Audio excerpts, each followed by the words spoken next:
নমস্কার বন্ধুরা, আপনারা কেমন আছেন? আশা করি ভালো আছেন। আমিও ভালো আছি। তো আজকের নতুন ভিডিও নিয়ে আরেকটা ভিডিও নিয়ে আমি এসেছি, পাবদা মাছের ঝাল।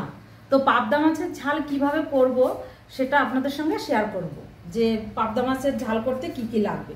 তো গোটা একটা পেঁয়াজ আর হলুদ, লবণ আর জিরে, সামান্য কাজু বাদাম, সামান্য কয়েক কোয়া রসুন, আদা আর আপনার পোস্ত, এই আমার লাগবে।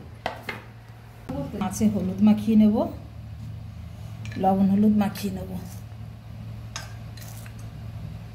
আর কড়াই আমার গরম হয়ে গেছে, কড়াইতে আমি তেল দিয়ে দেবো। এই যে কড়াই তেল দিয়ে দেবো, একে একে আমি মাছগুলো ভেজে নেব। হালকা ভাজবো, বেশি ভাজবো না। পাবদা মাছ তো বাবা ফুটছে। কাজু বাদাম আর জিরে, সামান্য জিরেটা ঢেলে নিলাম, পোস্তটাও ঢেলে নেব, আর আদাটা আর কয়েকটা রসুন, এটা আমি ভালো করে। আর এর মধ্যে সামান্য অনেকে দেয় না, আমি একটু লবণ দিয়ে দিই, ভালো হয়। এবার আমার পোস্তটা শিলনোড়ার সঙ্গে না হলে পরে সংমিশ্রণে না আসলে হয় না, যার জন্য শিলনোড়া লাগে না। তাই আমি পোস্তটা ভালো করে বেটে নেব শিলনোড়া।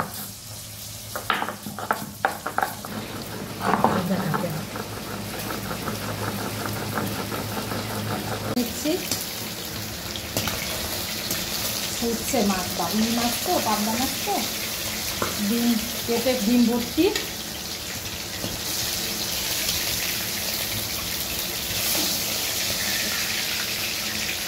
মাছগুলো আমি তুলে নিচ্ছি, আবার মাছগুলো আবার দিয়ে দেবো বাকি কটা।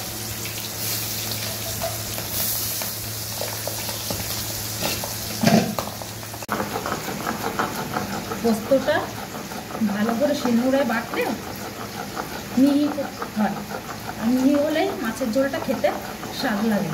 তাই আমি ভালো করে বাটা পোতে বেটে দিই। তো আমার মশলাটা বাটা হয়ে গেছে, আমি তুলে নেব।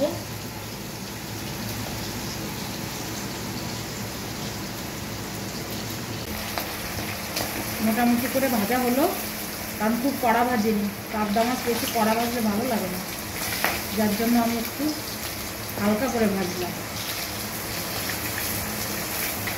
এই আমার মাছ ভাজা হয়ে গেছে। সামান্য দুই একটা জিরে আর একটা শুকনো লঙ্কা ছিঁড়ে।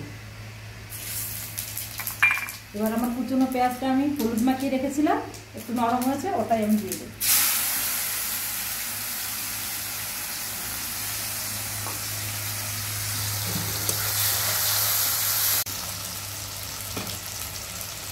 বেটে রাখা মশলাটা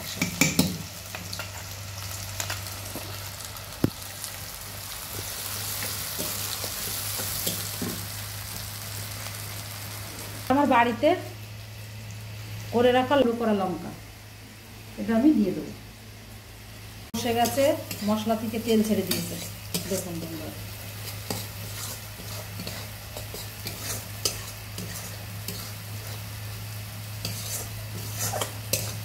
তেল ছেড়ে দিয়েছে,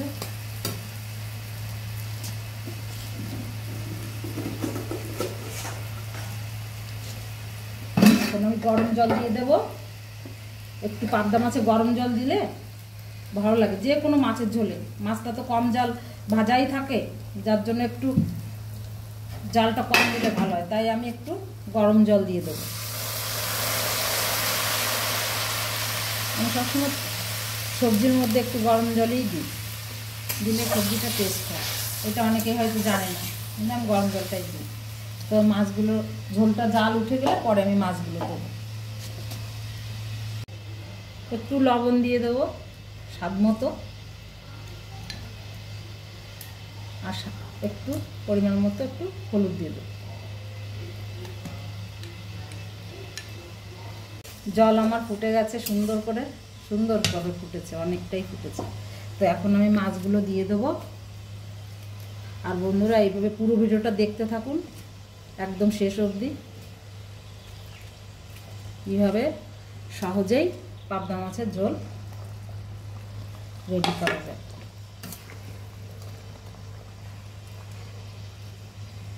তো 5 মিনিট আমি ফুটতে দেবো।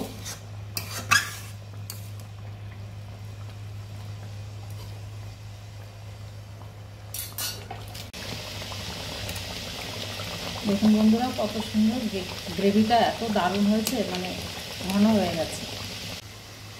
এই যে আমার বাড়িতে করে রাখা গরম মশলা, এটা আমি দিয়ে দেবো 1 চামচ, কারণ বাড়িতে করে রাখা যেহেতু অল্প দিলেই বেশ সুন্দর একটা স্মেল হয়, তাই আমি 1 চামচই দেবো, বেশি দেবো না।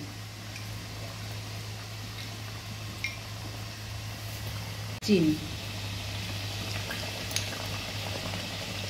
দিয়ে আমি নেড়ে চেড়ে পুরো কাঁচা লঙ্কা দিয়ে দেবো, দেখতেও সুন্দর লাগে, আর যার দরকার হবে সে ভেঙে খাবে। পাবদা মাছের ঝাল রেডি, এখন আমি নামিয়ে নেব।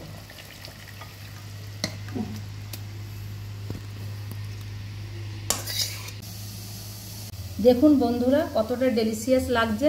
তো গ্রেভিটা তেমনই ঘন হয়েছে, খেতেও দারুণ হবে। বন্ধুরা কত সহজেই আমি পাবদা মাছের ঝাল তৈরি করে ফেললাম, অল্প সময়ের মধ্যেই একটা রেসিপি তৈরি হয়ে গেল। আপনারা এরকম বাড়িতে বানিয়ে ফেলবেন। তো এই ভিডিওটি ভালো লাগলে লাইক, কমেন্ট, শেয়ার আর চ্যানেলটিকে সাবস্ক্রাইব করবেন। নমস্কার বন্ধুরা।